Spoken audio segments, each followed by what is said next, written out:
It was even a bit more polemic in the budget.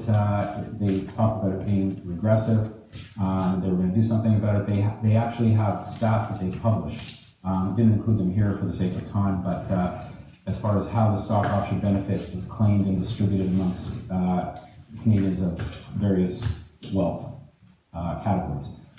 And so they come right out and said it. Public policy rationale is to support younger and growing Canadian businesses, and that the government does not believe that employee stock options should be used as a tax-preferred method for executives of large, mature companies.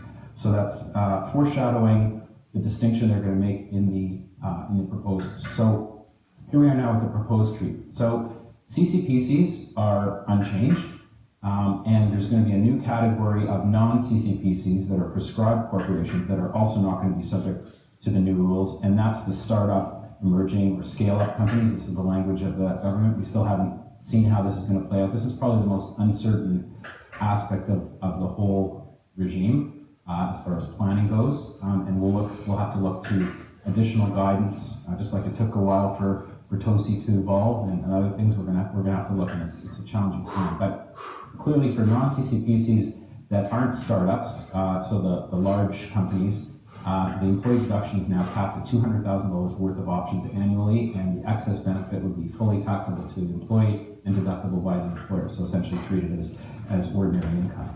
Now, it's important to note a couple things on the $200,000. It may not be as bad as it sounds, depends on that, like half full, half empty attitude, but it's not $200,000 of benefit. It's the $200,000 worth of the options annually at the time of the grant. I'm going to go through one example that was in the backgrounder, but there's no overall limit of the options. It's what the value of the vesting of the shares.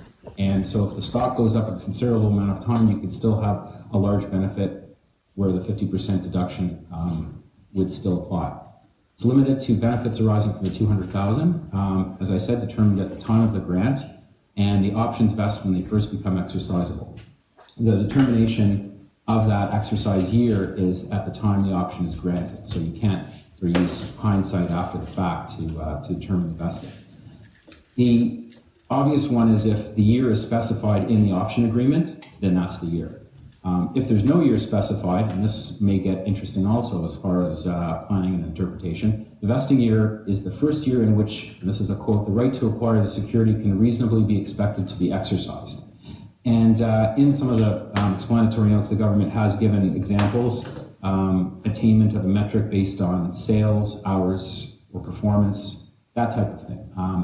They have said that unexpected exercise would not be, so if the option is exercisable on death or for a period of time after death, that's not going to be the vesting year. It's either the named year or something that can reasonably be expected. So what's a non-qualified security? This is the term of art that finance is using to describe security that's offside, that won't be entitled to the 50% deduction in respect of the sale of an option agreement. If it's issued by a non-CCPC, other than this prescribed conditions non-CCPC that I mentioned, under a stock option agreement and the annual $200,000 vesting limit is exceeded, or the issuing employer designates the security as a non-qualified security. So this is the nub of what's going to separate an option that is entitled to the deduction and options that are not. The employer designation rule, I'll get into a bit later, but that can be important for planning also, and obviously that will be a point of negotiation between the employer and the employee, because the employer can essentially designate even if an option would otherwise qualify for the 50% deduction, and then the employer would get to deduct it. So I didn't crunch any numbers, but some have mentioned that there won't actually be necessarily too much more revenue to the government. It may be revenue neutral. It depends on various tax rates. But the idea here was a fairness. It wasn't positioned as revenue to the government necessarily, or at least I haven't seen anything on that. So if a security is a non-qualified security, the employer must notify CRA in prescribed form with its tax return for the year of the grant. And if it's non-qualified by the first reason, by the reason that it exceeds the annual $200,000 vesting limit, the employee must also be notified in writing on the day the agreement is entered into. And the presumption is if it's for the other reason that the employer has designated it, that's part of the paperwork that's going between it and the employee. so that the employee, at least in the government's view, would be deemed to already know about that. So the employee benefit arising from the exercise of the option is fully taxable to the employee and deductible to the employer. And the interesting one to motivate, shall we say, the employer to adhere to these notification requirements, the employer only gets the deduction if the notification happens. There are some ordering rules because it can get complex when there's multiple option agreements over multiple years dealing with different exercise years and then certain grants that would then be given subsequently in years when other options are being exercised. So there's a number of examples. I have put in one, but essentially the ordering rules can be boiled down to these two bullets. If an amount of options under multiple agreements that may vest in a year exceed 200,000, the option granted first qualified for deduction first. And where some shares are not qualified and others are, the employees deemed to acquire the qualified securities first. So I would characterize these as employee friendly because they get to use the benefit first and get the deduction under options that they choose to exercise. The example from the backgrounder that I have chosen is fairly straightforward. Didn't even change the names to protect the innocent. This is verbatim from the backgrounder. So Michaela is an employee of a corporation that's subject to the new employee stock option tax rules. So assume in 2020 her employer grants the employee stock options to acquire 12,000 shares at a strike price of $50 per share. So just I'm going to note here, that's already $600,000 worth of options. The reason that it's going to be okay is because it's spread over 4 years. And it doesn't matter how much the share goes up and appreciates over those years, it's frozen at this point in time. So that's why when you work through this example, options to acquire 3,000 vest in 2021, 2022, 23, and 24. And as the example goes through, when you work through the numbers, it doesn't exceed the limit. All the stock option benefits are qualified securities. So she's golden, even if she exercises all of them that she's entitled to every year. And then it continues by saying, well, what happens if the stock goes up to $70? Then it's $240,000. Will receive preferential personal income tax treatment with no deduction to the employer, as that in that example, if she exercised them all in 2024. So, road from here, the consultation period is now closed. So this background, or the release came out in June, and the community had until a couple of weeks ago to put in submissions. I know there were some submissions even before the backgrounder came out and before the June proposal that came out. I think the government did take some of that into account. It's pretty clear how it will operate.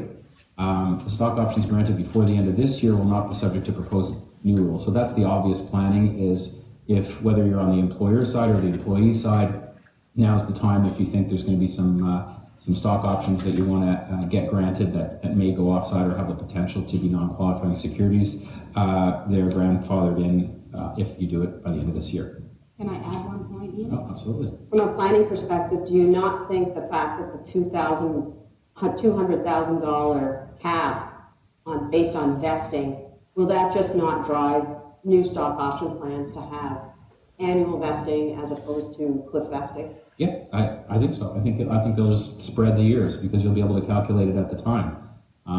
It's a bit counterintuitive how that's supposed to address the problem, where you can still have absolutely and large value. Yeah, it doesn't address the fact that if the stock happens to be the low point when the grant is, and then the company goes like a house on fire, you can have potentially millions of dollars that's entitled to the 50% deduction. The other thing I'll just note before I leave the topic is on the CCPC side, there's no limit on the size. So CCPCs were not touched. And it's interesting to note that CCPCs, for other reasons, the small business deduction, there's sort of a grind down between 10 and 15 million, and then you don't get a small business deduction. There's also an even less of a threshold on the scientific research credits or the investment tax credits, but there's no limit on the CCPC. So they didn't sort of apply that policy. So you could have very large cap CCPC and they're fine. So there are some anomalies. I think one of the other ambiguities in the rules that people have spoken about is the fact that you can change your status. You can be an emerging, and year established and then go back to being an emerging again and then established, and there's a lot of uncertainty. That's going to be nebulous. And the other thing is you can also change from, as we know, being a CCPC and then not being a CCPC. So that, that could happen. It's the time of the grant is the relevant time to measure. And that status point is particularly important given that withholding on the stock option benefits is based on whether or not you're entitled to 50% deduction. Mm-hmm. And there's potential director liability for failure to withhold the correct amount. Yep. Fun stuff. Thank you, Maureen. I'm just going to